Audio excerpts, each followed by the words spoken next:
Il y a des moments dans nos vies où nous sommes tristes et où notre cœur est brisé. Et aujourd'hui, notre Seigneur reconnaît la tristesse de ses disciples. Ils sont tristes parce que notre Seigneur leur a révélé, il leur a parlé de son départ. Cependant, le Seigneur veut leur apporter un peu de lumière dans cette tristesse et les assure que son départ leur apportera finalement de la joie.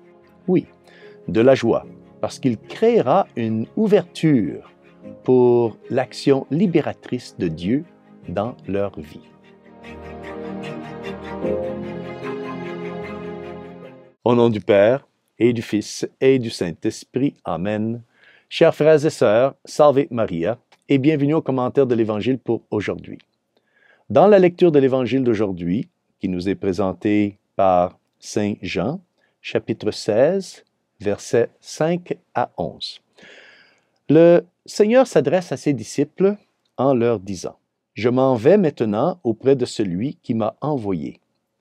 Et aucun de vous ne me demande « Où vas-tu » Mais parce que je vous dis cela, la tristesse remplit votre cœur. » Le Seigneur dit donc à ses disciples que la tristesse a rempli leur cœur, parce qu'il vient de leur dire qu'il s'en va, qu'il va les quitter, qu'il va retourner auprès de celui qui l'a envoyé, qu'il retourne auprès du Père. Et puis, le Seigneur leur explique que son départ sera en fait à leur avantage. Et oui, à leur avantage. Que peut bien signifier cela? Nous connaissons tous des moments de tristesse dans notre vie. Et beaucoup de nos larmes sont versées, sont versées au moment des départs, lorsqu'on se quitte. Par exemple, lorsqu'un mari part pour travailler dans un pays lointain, ou lorsqu'un fils ou une fille doit partir pour étudier dans une ville lointaine. Les départs sont toujours des affaires tristes. Mais le plus difficile de tous les départs est la mort. Et oui, la mort de quelqu'un qui nous est cher. Le Seigneur Jésus, la nuit précédant sa mort, s'adresse à ses disciples en leur annonçant son départ imminent. Et les disciples, sont tristes et abattus. Et le chagrin a rempli leur cœur. Comme la tristesse des disciples, notre propre tristesse peut être liée au départ d'un être cher. Et le Seigneur comprend la tristesse de ses disciples, mais il veut leur montrer que son départ a une valeur, que son départ lui permettra de revenir d'une manière nouvelle et différente. Même s'ils ne pourront plus voir Jésus physiquement, leur perte rendra possible un bien beaucoup plus grand. Jésus veut que ses disciples voient que son départ n'est pas une tragédie.